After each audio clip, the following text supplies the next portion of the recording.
ààrẹ tẹ́lẹ̀ lórílẹ̀‐èdè yìí ọ̀mọ̀wé Goodluck Ebele Jonathan ó mà ti sọ̀rọ̀ tako ààrẹ orílẹ̀‐èdè yìí ààrẹ Bọ́lá Ahmed Tinubu. Bẹ́ẹ̀ ló ti jẹ́ kó di mọ̀ pé nǹkan tí ààrẹ Bọ́lá Ahmed Tinubu ń ṣe pàápàá ètò ṣe ní ìpínlẹ̀ Rivers lásìkò yìí ó fi hàn gẹ́gẹ́ bí ẹni tí ó bọ̀wọ̀ fún òfin àti ètò ìjọba àwarawa yun democracy lórílẹ̀‐èdè Nàìjíríà. Ìṣẹ̀lẹ̀ tó ṣẹlẹ̀ lọ́jọ́ Ìṣẹ́gun tí í ṣe ọjọ́ Tuesday ọ̀sẹ̀ tó kọjá níbi tí ààrẹ Bọ́lá Ahmed Tinubu tó ti kéde ìjọba pàjáwìrì èyí tó ń pè ní state of emergency ní ìpínlẹ̀ Rivers nítorí rògbòdìyàn òṣèlú tó ń ṣẹlẹ̀ láàrin gómìnà Sim Fubara ti ìpínlẹ̀ náà àti àwọn aṣòfin 27 tí wọ́n fẹ́ yọ kúrò nípò. ìyẹn ló jẹ́ kí Tinubu kéde ìjọba pàjáwìrì tó ní kí ológun kó ṣèjọba fóṣù 6 ní ìpínlẹ̀ Rivers.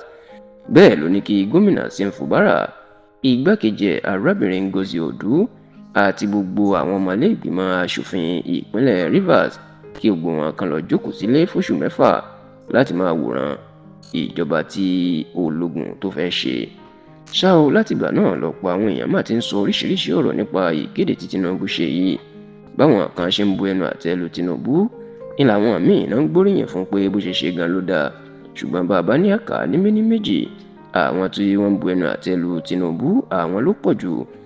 Ẹni tó sì tó jẹ́ èèyàn pàtàkì lórílẹ̀‐èdè yìí tó tún bu ẹnu àtẹ́ lu Tinubu táwọn èèyàn ti ń retí ọ̀rọ̀ ẹ̀ ó ní ọ̀mọ̀wé Goodluck Jonathan tó ṣèjọba orílẹ̀‐èdè yìí láàrin ọdún 2010 sí ọdún 2015.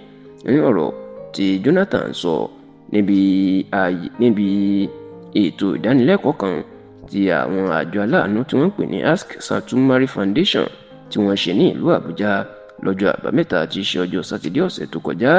Ibẹ̀ ni ọmọ bíbí ìlú Òtú-Òkè ní ìpínlẹ̀ Bayelsa náà ló máa ti gbẹnu sí máìkì lórí nǹkan tí Tinubu tó ṣẹ̀ṣẹ̀ ṣe náà. Nínú ọ̀rọ̀ ẹ̀, Jonathan ní tó tako òfin pátápátá gbà ẹni Tinubu ṣe. Oníṣẹ́ Tinubu ò mọ̀ pé bóun ṣe kéde ìjọba pàjáwìrì lásìkò ìjọba democracy yìí ó ní orúkọ burúkú ni yóò fún orílẹ̀-èdè Nàìjíríà lókè òkun.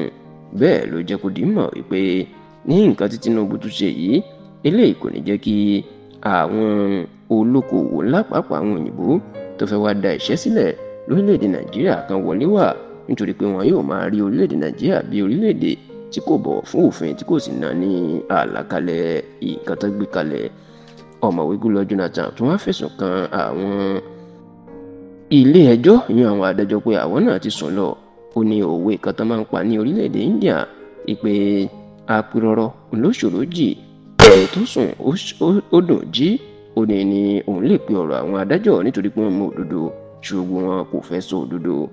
Ṣá o, iléeṣẹ́ ààrẹ nípasẹ̀ olùrànlọ́wọ́ pàtàkì lórí ọ̀rọ̀ ìròyìn fún Tinubu ọ̀gbẹ́ni Tèmítọ́pẹ́ Àjàyí ó ti fún Jonathan lésì ọ̀rọ̀ tó sì ní bó tilẹ̀ jẹ́ pé àwọn bọ̀wọ̀ fún un ṣùgbọ́n èrò ààrẹ ló sọ tí kì í ṣe pé bóyá èrò ààrẹ náà ó dára ju ìgbésẹ̀ tí Tinubu gbé lọ.